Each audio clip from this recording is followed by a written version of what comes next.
Hi guys, welcome back to my channel. आज का हमारा जो टॉपिक रहने वाला है वो है breach presentation. Breech presentation I think आप सब लोग इसको एक टफ टॉपिक कंसीडर करते रहे होंगे कि बहुत टफ सा टॉपिक है, but this is very important. And आज के इस वीडियो में मैं ट्राई करूँगी ब्रीच प्रेजेंटेशन आप लोगों को बहुत अच्छे से समझा दूँ, एक्सप्लेन कर दूँ, प्लस नोट्स भी प्रोवाइड कर दूँ। सो स्टार्ट करते हैं इस वीडियो को। सो गाइस हम स्टार्ट करते हैं ब्रीच प्रेजेंटेशन की डेफिनेशन के साथ। What is breach presentation? Breech presentation occurs when the baby's buttocks, knees or feet they are positioned to come out first during the delivery। जब बच्चे की डिलीवरी होनी है तो सबसे पहले बटक्स, नीज और फीट हैं वो इस तरीके से पोजीशनड है कि वो पहले बाहर आएंगे। So that's known as breech presentation. In breech presentation, lie is longitudinal and the podalic pole present at the pelvic brim।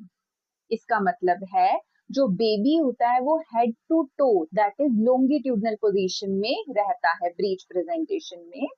और इट मींस कि जो लाई है वो लॉन्गिट्यूडनल होता है और जो पोडेलिक पोल है, पोडेलिक पोल में क्या आ गया? बटक्स, नीज और the feet, they are present at the pelvic brim. So this is the most common malpresentation. जो ब्रीच प्रेजेंटेशन होती है वो माल प्रेजेंटेशन में कॉमन होती है। अब हम बात करते हैं types of breech presentation. Breech presentation के मेन दो टाइप होते हैं, कंप्लीट ब्रीच और इनकम्प्लीट ब्रीच। जो कंप्लीट ब्रीच होता है हम उसे फ्लेक्स्ड ब्रीच भी कहते हैं। जो इनकम्प्लीट ब्रीच प्रेजेंटेशन है उसके फर्दर 3 टाइप्स होते हैं। First is breach with extended legs जिसको हम फ्रैंक ब्रीच भी बोलते हैं।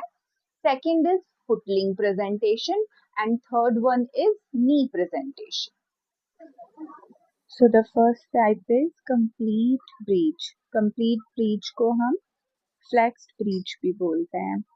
in complete breach thighs are flexed। thighs जो है वो hips पे flex करते हैं और legs knees पे flex करती हैं, जिस वजह से fetus का normal attitude full flexion का maintained होता है। complete breach में जो presenting part होता है that consists of 2 buttocks, external genitalia and the 2 feet।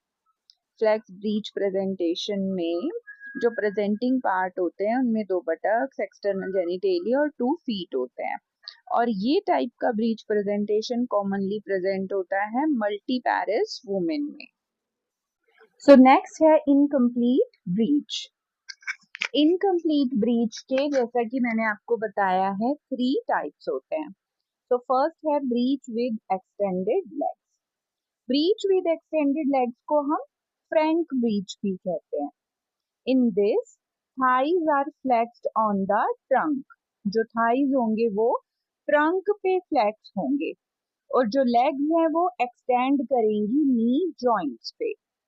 तो इस प्रेजेंटेशन में जो प्रेजेंटिंग पार्ट होगा उसमें 2 बटक्स और एक्सटर्नल जेनिटेलिया रहेगा।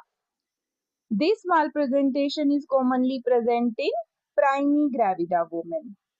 अबाउट 70% केसेस में प्राइमी ग्रेविडाज में जो breach with extended legs mall presentation है ये पाई जाती है। नेक्स्ट सेकंड टाइप है footling presentation. In this presentation दोनों थाइज और लेग्स पार्शियली एक्सटेंड करते हैं, जिस वजह से जो लेग्स हैं वो ब्रिम में प्रेजेंट करती हैं।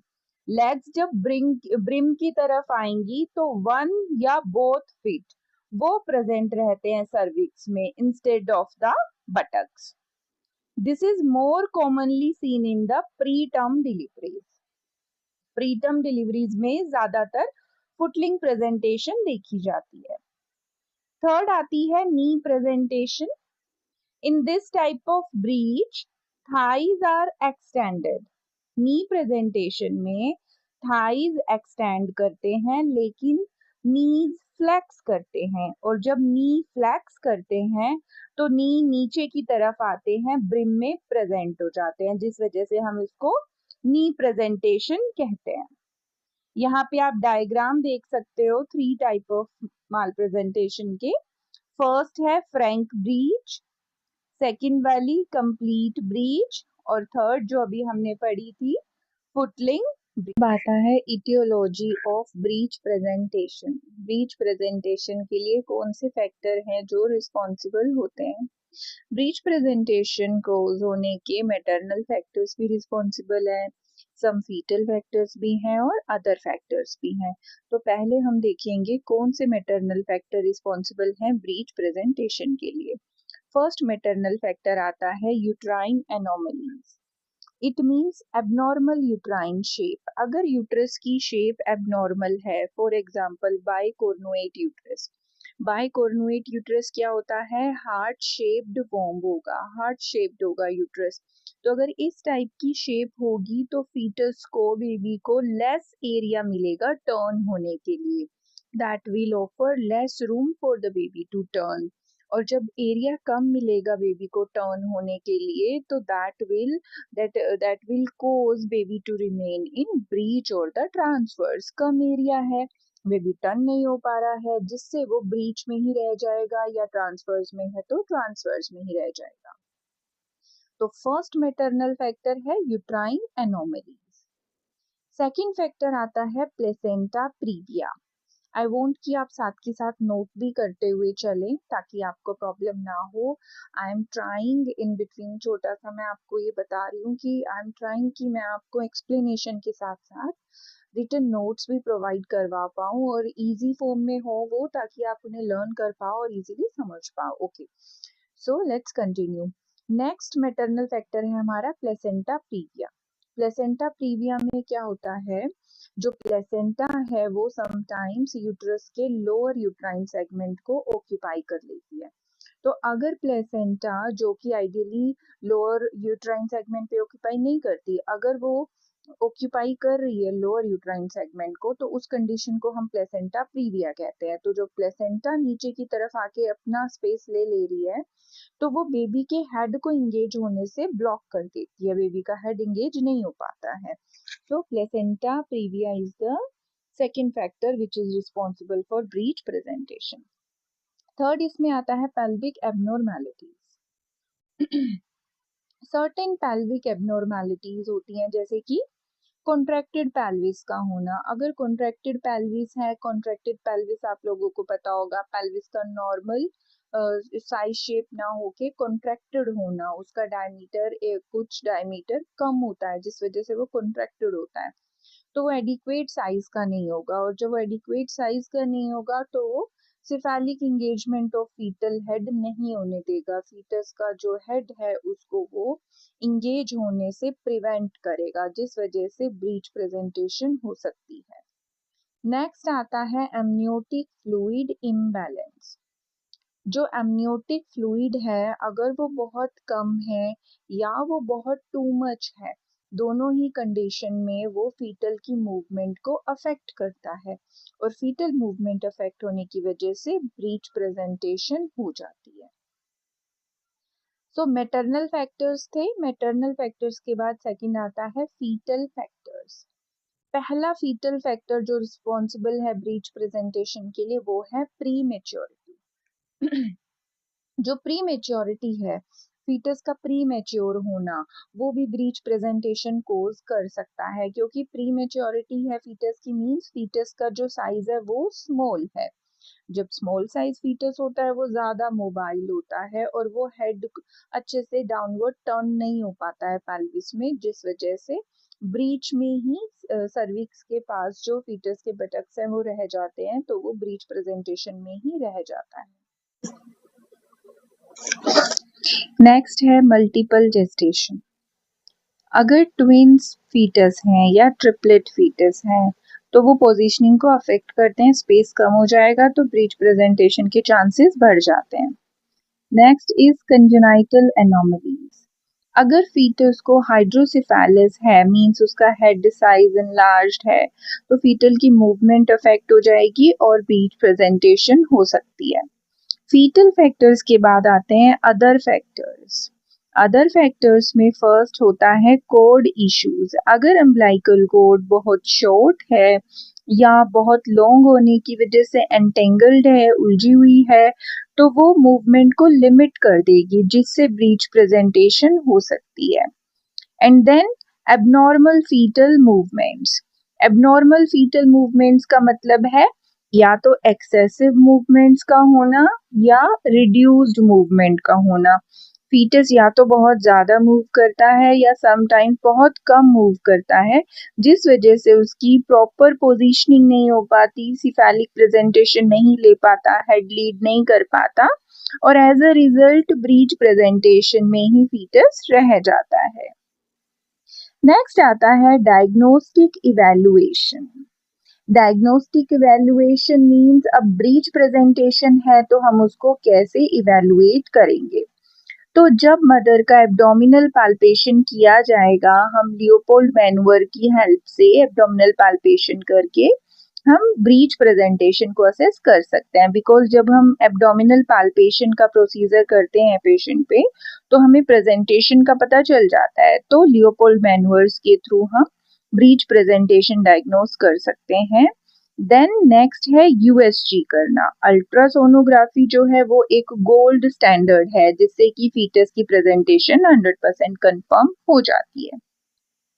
थर्ड आता है पेल्विक एग्जामिनेशन, और पीवी करके पेल्विक एग्जामिनेशन के थ्रू भी कंफर्म करा जाता है कि जो प्रेजेंटिंग पार्ट है वो बटक्स, फीट या नी है।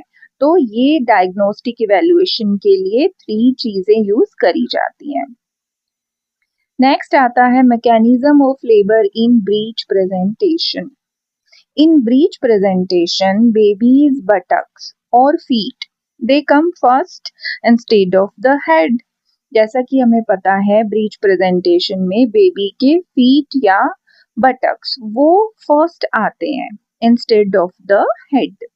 So during delivery movement occurs mainly at the 3 parts, क्योंकि ब्रीच प्रेजेंटेशन है तो हेड नहीं आ रहा है, पहले बटक्स फीट आ रहे हैं, तो 3 पार्ट्स पे मूवमेंट मेनली देखी जाएगी। फर्स्ट है बटक्स पे, देन शोल्डर्स पे और फिर हेड पे। तो फर्स्ट हम बात करेंगे mechanism of labour in breach में डिलीवरी ऑफ बटक्स की। बटक्स की डिलीवरी किस तरीके से होती है।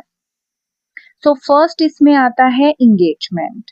जो बेबी के बटक्स होते हैं वो पेल्विस में एंटर करेंगे ओब्लीक डायमीटर्स में। This entering diameter is also known as bitrochanteric diameter, जो कि 10 सेंटीमीटर होती है। तो याद रखिएगा डिलीवरी ऑफ बटक्स किस तरीके से होगी। सबसे पहले बेबी की जो बटक्स हैं वो पेल्विस में ओब्लीक डायमीटर में एंटर करेंगे, और इस एंटरिंग डायमीटर को हम बाइट्रोकेंट्रिक डायमीटर बोलते हैं, जो कि 10 सेंटीमीटर होती है। नेक्स्ट आता है डिसेंट। डिसेंट मीन्स जो बटक्स होते हैं they move downward through the birth canal.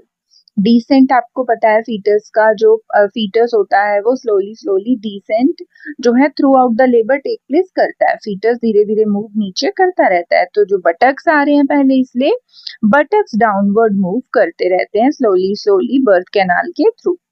Then internal rotation. What happens in internal rotation? The anterior buttock, they rotate forward toward the mother symphysis pubis. जो anterior buttocks होंगे वो mother के symphysis pubic के toward आगे forward हो जाएंगे, internally खुद को rotate कर लेंगे। Then birth of the buttocks. जो anterior hip होगा that come out first under symphysis pubis. Anterior hip जो है वो पहले सिम्फाइसिस प्यूबिस के अंडर आएगा, उसके बाद पोस्टीरियर हिप डिलीवर होगा, और जब हिप्स डिलीवर हो जाएंगे फिर ट्रंक और फिर लेग्स उसके बाद में उसको फॉलो करेंगी। उसके बाद आता है स्टेप हमारा रेस्टिट्यूशन। सो रेस्टिट्यूशन मींस जो बटक्स हैं वो स्लाइटली रोटेट करेंगे back to their original position, उसको हम रेस्टिट्यूशन मूवमेंट बोलते हैं। तो बटक्स की डिलीवरी के बाद comes the delivery of the shoulders.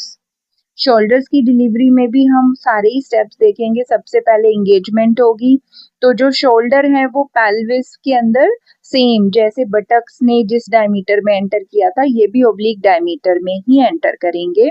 इनकी जो इंगेजिंग डायमीटर होगी उसको हम बाइसेक्रोमियल डायमीटर बोलते हैं, which is 12 centimetre. Engagement off shoulders होने के बाद डिसेंट होगा और इंटरनल रोटेशन टेक प्लेस करेगा। शोल्डर्स डिसेंट करेंगे और रोटेट करेंगे, क्यों? ताकि वो पेल्विस की एंटीरियर पोस्टीरियर डायमीटर में लाई कर पाए। उसके बाद डिलीवरी ऑफ शोल्डर्स होगी। जो पोस्टीरियर शोल्डर होगा वो पहले बॉर्न करेगा, उसके बाद एंटीरियर शोल्डर डिलीवर करता है by flexion of the trunk. जो ट्रंक है वो थोड़ा फ्लेक्स हो जाएगा और फिर एंटीरियर शोल्डर डिलीवर हो जाएगा। Then comes the restitution and external rotation. जो ट्रंक एरिया है वो रोटेट करता है स्लाइटली आउटवर्ड, ताकि वो खुद को अलाइन कर पाए, और वो अगर अलाइन कर लेगा खुद को तो जो फीटस का हेड है वो प्रॉपरली डिलीवर हो पाएगा। सो शोल्डर्स की डिलीवरी के बाद comes the delivery of the head. इसमें भी फर्स्ट एंगेजमेंट होगी। एंगेजमेंट किस तरीके से होगी? फीटस का जो हेड है वो पेल्विस में एंटर करेगा थ्रू ओब्लिक या ट्रांसवर्स डायमीटर के थ्रू, और इसकी जो इंगेजिंग डायमीटर होती है हम उसको सब ओसिपिटो फ्रंटल डायमीटर, जो कि 10 सेंटीमीटर होती है, वो होती है इसकी इंगेजिंग डायमीटर। फिर डिसेंट होगा, फ्लेक्शन होगा। जो हेड है that moves downward with increasing flexion.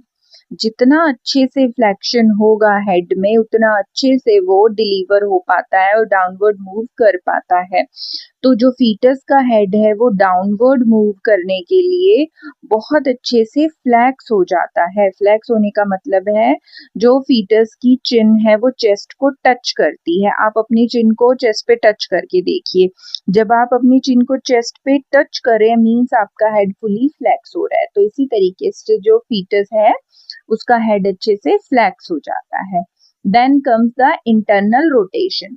Internal rotation में the occiput rotate anteriorly behind the symphysis pubis। जो occiput होता है वो खुद को anteriorly rotate करता है behind the symphysis pubis, ताकि वो internal rotation हो पाए, और फिर वो फर्दर डिसेंड करता है, नीचे की तरफ आने लगता है। जो सब ओसिपिटल रीजन है that comes under symphysis pubis, जिससे कि birth of head take place करेगा बाय द फ्लेक्शन। जो हेड है that is delivered in this order. पहले चिन डिलीवर होगा, then mouth, then nose, then forehead, vertex और finally occiput. So finally इस तरीके से जो ब्रीच प्रेजेंटेशन में फीटस डिलीवर हो जाता है कंप्लीटली। अब ब्रीच प्रेजेंटेशन के कुछ कॉन्सिक्वेंसेस भी होते हैं अगर ब्रीच प्रेजेंटेशन है, because we know it's a malpresentation, right? तो इसके क्या क्या कॉन्सिक्वेंसेस हो सकते हैं? लेबर का टाइम लॉन्ग हो सकता है, मींस प्रोलॉन्ग्ड लेबर हो सकता है। इससे ऑपरेटिव डिलीवरी होने के जो चांसेस है बढ़ जाते हैं, रिस्क बढ़ जाता है। बर्थ कैनाल में ट्रॉमा होने के चांसेस होते हैं। मदर के लिए इमोशनल डिस्ट्रेस हो सकता है। बर्थ इंजरीज अकर हो सकती हैं ब्रीच प्रेजेंटेशन से, और इंक्रीज्ड रिस्क ऑफ पीपीएच भी रहता है। Now comes the management. हम ब्रीच प्रेजेंटेशन को किस तरीके से मैनेज करेंगे? मैनेजमेंट में first comes the antenatal management. Antenatal management means जब वुमेन प्रेग्नेंट है तो हमें क्या करना है? कॉम्प्लिकेटिंग फैक्टर्स को आइडेंटिफाई कर लेना है। ऐसे कौन से फैक्टर हैं जो उसकी डिलीवरी को कॉम्प्लिकेट कर सकते हैं, हम उनको पहले आइडेंटिफाई कर लें। ये एंटीनेटल मैनेजमेंट में आता है। उसके बाद second option, external cephalic version. अगर कोई कॉम्प्लिकेटिंग फैक्टर नहीं है, मदर को कॉम्प्लिकेशन नहीं है, अगर कॉन्ट्राइंडिकेटेड नहीं है, तो वुमेन की प्रेगनेंसी के 32 वीक से 34 वीक्स के बीच में एक्सटर्नल सिफेलिक वर्जन ट्राई किया जा सकता है. इट मीन्स जो फीटस ब्रीच प्रेजेंटेशन में है हम उसको एक्सटर्नली थ्रू एब्डोमिनल जो मूवमेंट करके उसको हम वर्जन करने की कोशिश करेंगे, उसको सिफेलिक प्रेजेंटेशन में लाने की कोशिश करेंगे. अगर वो फेल हो जाता है तो 1 वीक बाद फिर से रिपीट किया जा सकता है ये एक्सटर्नल सिफेलिक वर्जन का procedure. This is done by the doctors only. So एक बार ट्राई करते हैं 32 से 34 वीक्स में. इफ इट फेल्स तो हम इसे 1 वीक बाद रिपीट कर सकते हैं. अगर वुमेन टर्म पे है, प्रेगनेंसी उसकी टर्म पे है, तो कैसे मैनेज करेंगे? मैनेजमेंट के लिए सबसे पहले मेथड ऑफ डिलीवरी प्लान किया जाएगा. टर्म वुमेन है, टर्म प्रेगनेंसी है, तो प्लान करेंगे किस मेथड से हम सेफली डिलीवर करा सकते हैं. अगर इंडिकेशन है, अगर चाह रही है पेशेंट और डॉक्टर की तरफ से एडवाइस है तो इलेक्टिव सिजेरियन सेक्शन हो सकता है. और अगर सब नॉर्मल है और विजाइनल डिलीवरी के लिए ट्राई कर सकते हैं तो विजाइनल ब्रीच डिलीवरी का भी ट्राई कर सकते हैं. तो इस तरीके से हम इसको मैनेज कर सकते हैं. Now, what are the indications for vaginal breach or the cesarean section? So, कौन कौन सी कंडीशन में हमें वेजाइनल ब्रीच डिलीवरी ट्राई करनी चाहिए और किस में सिजेरियन डिलीवरी, वो हम देखते हैं. वेजाइनल ब्रीच डिलीवरी के लिए फीटस का जो एस्टिमेटेड वेट है that should be between 2.5 to 3 kg.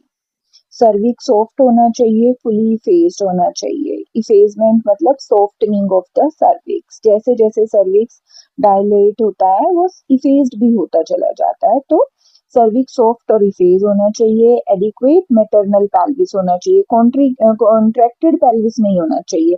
अभी हमने मैटरनल फैक्टर्स में देखा था अगर कॉन्ट्रैक्टेड पेल्विस है तो ब्रीच प्रेजेंटेशन हो जाती है. तो कॉन्ट्रैक्टेड पेल्विस है तो उसमें डिलीवर नहीं हो पाएगा, एडिक्वेट स्पेस नहीं मिलेगा फीटस को डिलीवर आउट होने के लिए. तो कॉन्ट्रैक्टेड पेल्विस नहीं होना चाहिए. एडिक्वेट मैटरनल पेल्विस होना चाहिए. हाई रिस्क प्रेगनेंसी नहीं होनी चाहिए. माल फॉर्म्ड फीटस या डेड फीटस अगर है तब भी हम वेजाइनल ब्रीच डिलीवरी ट्राई कर सकते हैं. क्यों कर सकते हैं? बिकॉज ऑलरेडी अगर फीटस डेड है या उसको बहुत ज्यादा कंजेनाइटल मालफॉर्मेशन है और चांसेस कम है उसके सरवाइव करने के, तो ऐसे में सिजेरियन नहीं करेंगे, वेजाइनली ही उसको डिलीवर करवा दिया जाता है. तो ये सारे इंडिकेशन है वेजाइनल ब्रीच डिलीवरी करवाने के. देन सिजेरियन डिलीवरी के लिए क्या इंडिकेशन है? All primi gravida with breach, वो सिजेरियन डिलीवरी के लिए हम इंडिकेट कर सकते हैं, सिजेरियन करवा सकते हैं. प्री मेच्योर बेबी है अगर ब्रीच में तो सिजेरियन करवा सकते हैं. बिग बेबी साइज है, सर्विक्स अगर अनफेवरेबल है तो रिजिड है, बहुत ज्यादा अनफेवरेबल है तो सिजेरियन डिलीवरी प्रेफर करते हैं. इनएडिक्वेट मैटरनल पेल्विस है, साइज एडिक्वेट नहीं है तो सिजेरियन करवाना ठीक है. हाई रिस्क प्रेगनेंसी में मदर की ऑब्स्टेट्रिकल हिस्ट्री बैड है, कॉम्प्लिकेशंस हैं, डिजीजेस हैं, हाई बीपी है, कार्डियक प्रॉब्लम्स हैं, तो इन कंडीशंस में सीएस ज्यादा प्रेफर करेंगे. अर्ली रप्चर ऑफ मेम्ब्रेन हो गया है या फुटलिंग ब्रीच है तो इसमें सिजेरियन डिलीवरी ज्यादा सेफ मानी जाती है.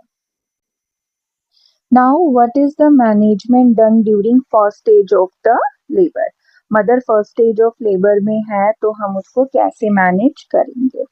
सबसे पहले बेड रेस्ट देनी है और वुमेन को लेफ्ट लेटरल पोजीशन प्रोवाइड करनी है to prevent early rupture of membrane and cord prolapse. हमारी कोशिश यही रहती है हम वुमेन को बिल्कुल हार्म ना करें, फीटस को कोई हार्म ना हो.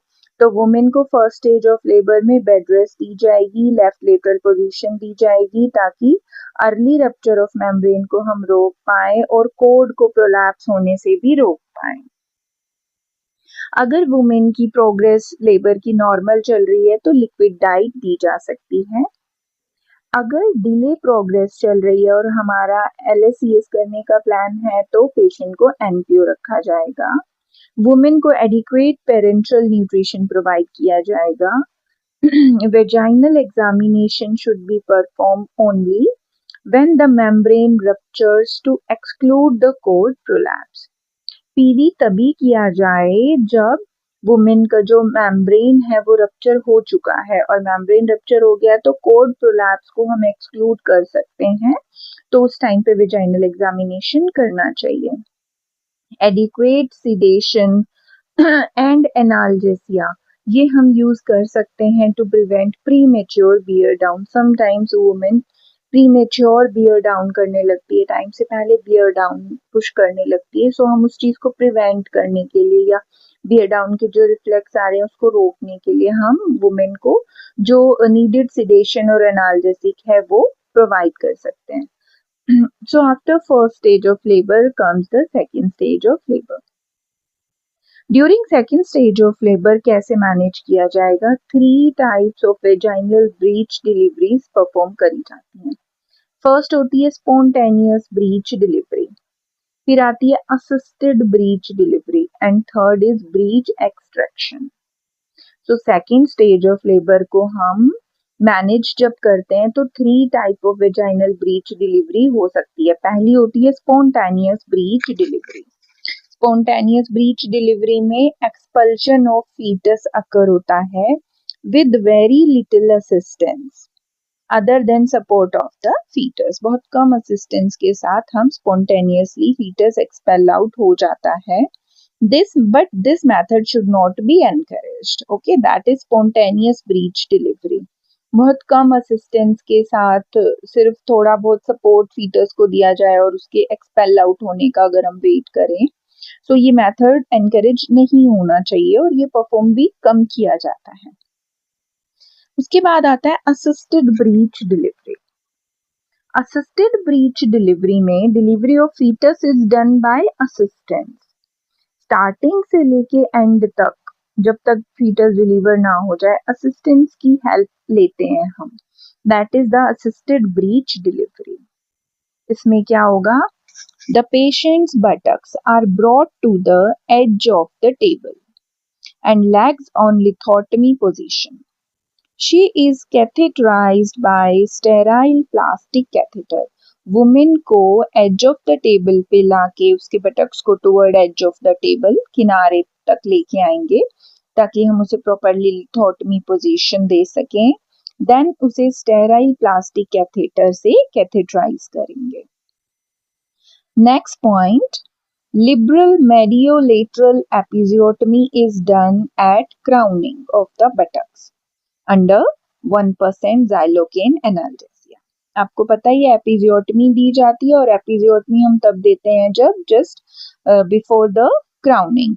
और कैसे देंगे? 1% xylocaine एनाल्जेसिक देने के बाद में वुमेन को जब क्राउनिंग ऑफ बटक्स हो जाएगा तो मीडियोलेटरल एपिजियोटमी दी जाएगी। विदाउट एनाल्जेसिया जल्दीबाजी में एपिजियोटमी नहीं दी जाती, नहीं दी जानी चाहिए, एक्चुअली कट ऐसे नहीं लगाना चाहिए। Then baby is allowed to delivered by its own up to the umbilicus.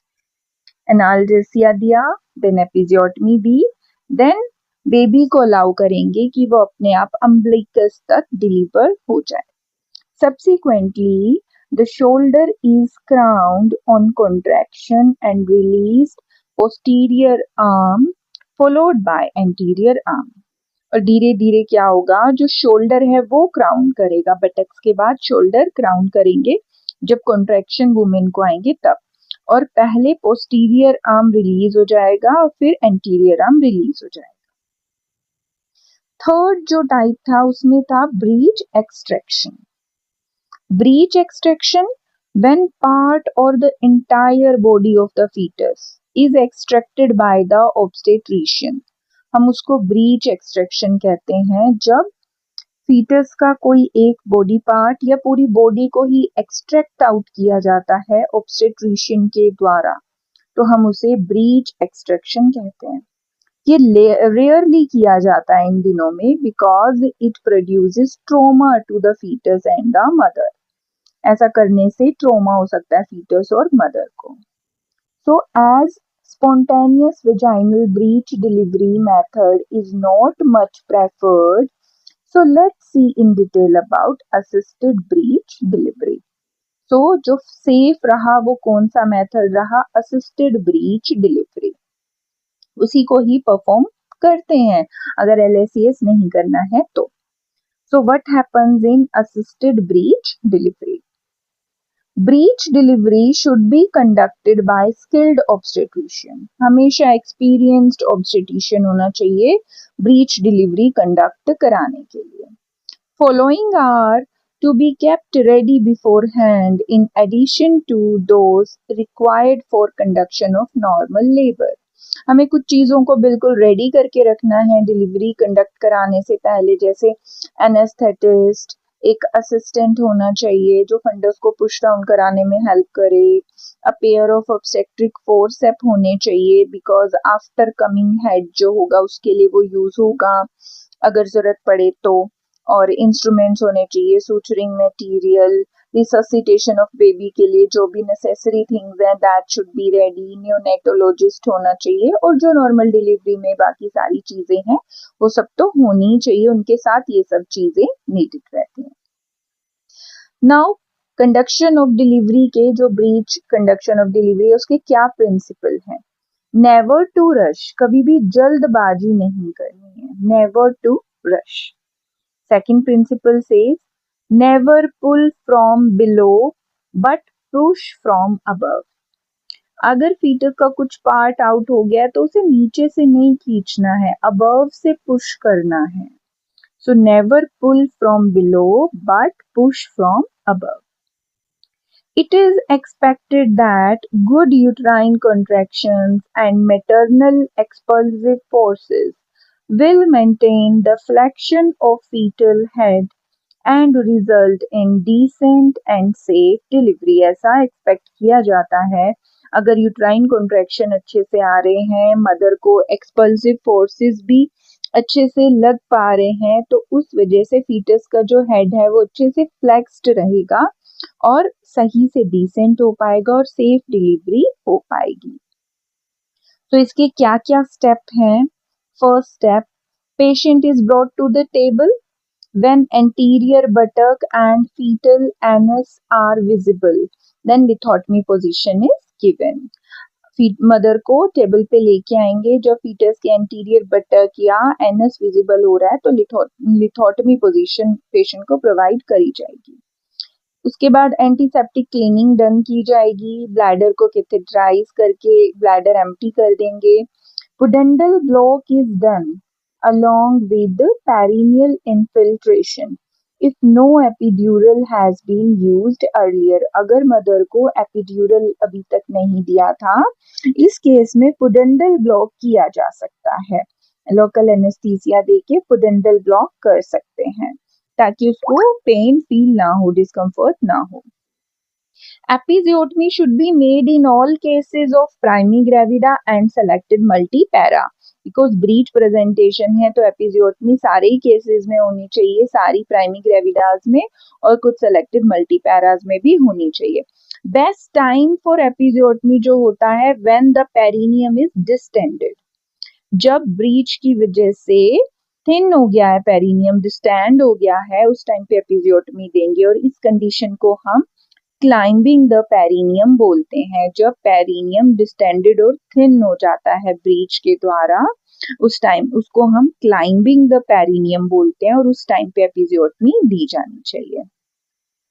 Patient is encouraged to bear down as expulsive forces from above ensure flexion of fetal head and safe descent. Patient को encourage करना चाहिए कि वो beer down कराए, क्योंकि जो एक्सपल्सिव forces लग रहे हैं, जो फोर्स हेल्प करेंगे फीटस को बाहर आने के लिए, उनकी वजह से सेफली डिसेंट होता है और फीटस का हेड अच्छे से फ्लेक्स रहता है। The no touch to the fetus policy is adopted until buttocks are delivered along with the legs in flexed breech and trunk slips up to the umbilicus. जब तक फीटस के buttocks deliver नहीं हो जाते और legs अच्छे से flex position में हैं और बटक्स अपने आप से डिलीवर हो जाएं और अम्बलाइकस तक अपने आप बेबी स्लिप हो जाए, तब तक हमें फीटस को टच नहीं करना है। No touch to the fetus policy को हमें यूज करना होता है. Soon after the trunk up to the umbilicus is born, following are to be done. जैसे ही umbilicus तक फीटस का ट्रंक डिलीवर हो गया है, बटक्स, फुट, लेग्स और ट्रंक का जो umbilicus तक का एरिया बोन हो गया, उसके बाद हम क्या करेंगे? द एक्सटेंडेड लेग्स, अगर फ्रैंक ब्रीच है, so the extended leg are to be decomposed by pressure on the knees in a manner of abduction and flexion of the thighs.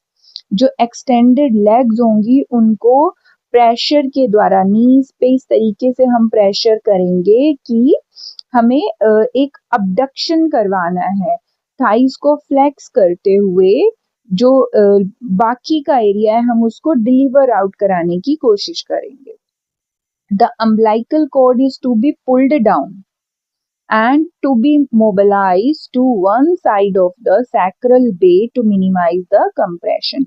Umbilical cord को थोड़ा पुल करके डाउनवर्ड साइड में कर देंगे ताकि उस पे कंप्रेशन ना पड़े. If the back remains posteriorly, rotate the trunk to bring back anteriorly. अगर फीटस की बैक पोस्टीरियरली ही है तो उसको स्लोली रोटेट करके एंटीरियरली ब्रिंग किया जाएगा. The baby is wrapped with sterile towel to prevent slipping when held by the hands and to facilitate manipulation if required. Baby को हमें अच्छे से स्टेराइल ड्राई टॉवल में रैप करना होता है ताकि वो स्लिप ना हो जाए. जब हम उसे हैंड से हैंडल कर रहे हैं, होल्ड कर रहे हैं, उस टाइम पे वो स्लिप ना हो जाए, तो उसको प्रिवेंट करने के लिए स्लिपिंग से हमें ड्राई स्टेराइल टॉवल में उसको रैप कर लेना चाहिए. Then comes the delivery of arms. After the baby's body is delivered, breech delivery से उसकी बॉडी डिलीवर हो गई है, नेक्स्ट स्टेप आएगा उसकी आर्म्स के डिलीवर होने का. अब यहाँ पे रोल ऑफ असिस्टेंट क्या होगा? The assistant keeps hand on mother's abdomen over the fundus. जो डिलीवरी में हेल्प करा रहे हैं असिस्टेंट, उनको मदर के एब्डोमन पे फंडस के ऊपर हैंड्स को रखना है. जेंटल स्टेडी प्रेशर देना है कॉन्ट्रैक्शंस के दौरान. This helps to keep baby's arm folded and prevent them from stretching upward. ऐसा करने से अगर असिस्टेंट जो है फंडस पे हैंड रखता है, कॉन्ट्रैक्शंस के दौरान स्टेडी प्रेशर देता है, तो उससे फीटस की जो आर्म्स है बेबी की वो फोल्डेड रहेंगी, वो ऊपर की तरफ स्ट्रेच आउट नहीं होंगी और इजी डिलीवर होने में उससे हेल्प हो जाएगी.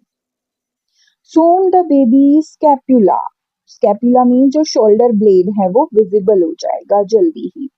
The doctor checks whether arms are flexed or the extended. और फिर अब डॉक्टर चेक कर लेते हैं आर्म्स फ्लेक्स्ड हैं या एक्सटेंडेड है.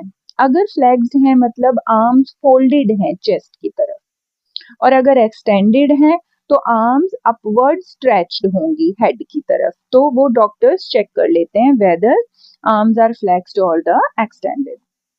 अब क्या साइन होते हैं आर्म्स के फ्लेक्स्ड और एक्सटेंडेड होने के?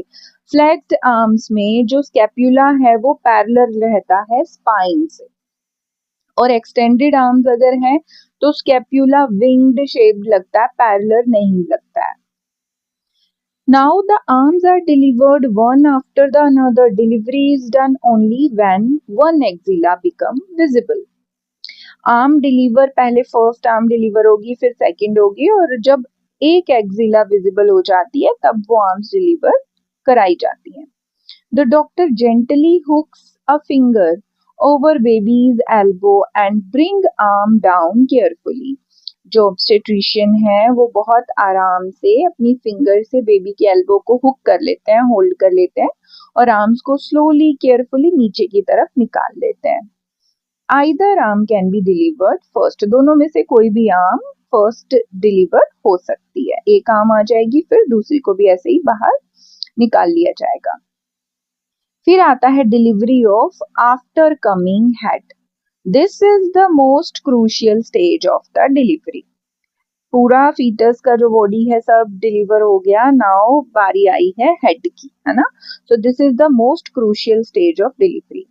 The time between delivery of umbilicus to the delivery of mouth should be preferably be 5 to 10 minutes.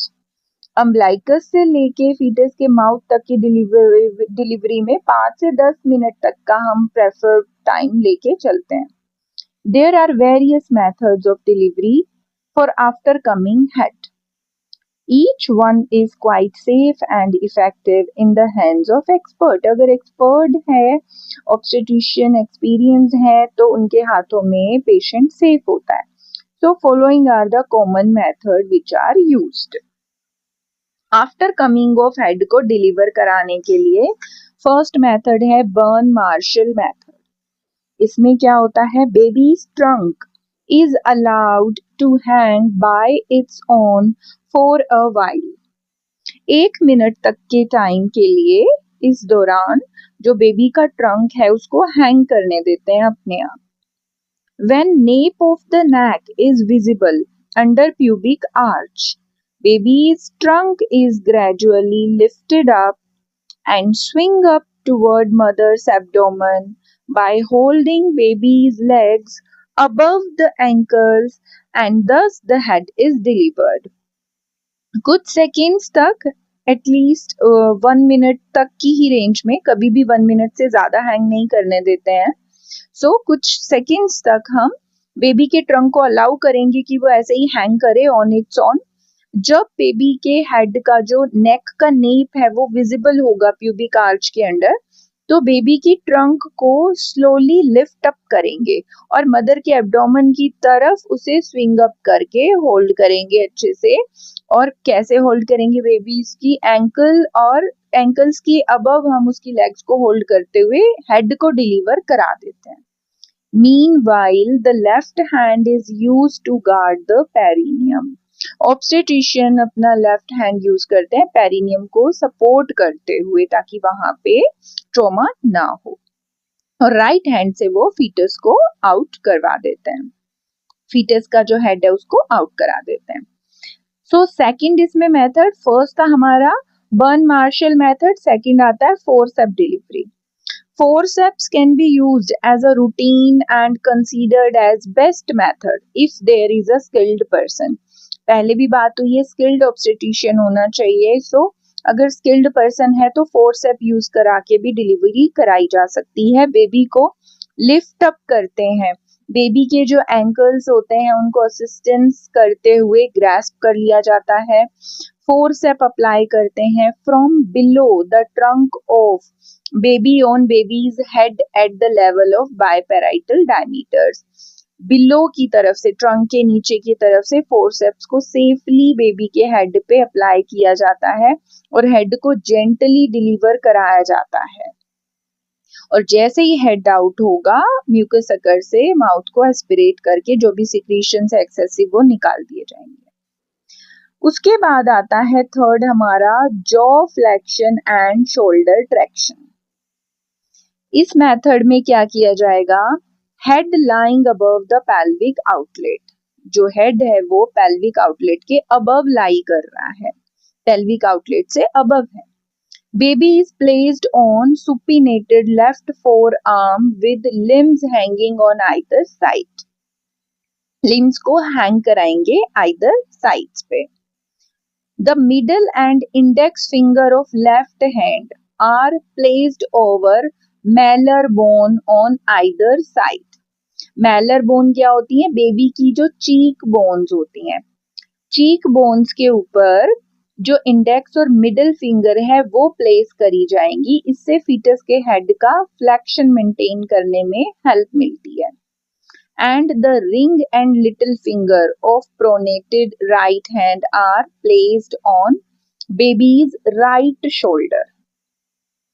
The index finger is placed on left shoulder and middle finger is placed on occipital region. फिर हम downward और backward direction में traction देंगे till the nape of the neck is visible. जब तक हम traction देंगे, तब तक ट्रैक्शन देंगे जब तक कि nape of the neck visible ना हो जाए. The assistants give suprapubic pressure during period to maintain the flexion. इस दौरान जो असिस्टेंट होगा वो ऊपर से सुप्राप्यूबिक प्रेशर दे रहा होगा ताकि फ्लेक्शन मेंटेन रहे। Thereafter, the baby is carried in upward and forward direction toward mother's the abdomen. इस तरीके से हम फीटस के हेड को बाहर निकाल के बेबी को अपवर्ड फॉरवर्ड डायरेक्शन में मदर के एब्डोमेन की तरफ रिलीज करेंगे और बेबी को फुल बाहर रिलीज आउट करवा देंगे।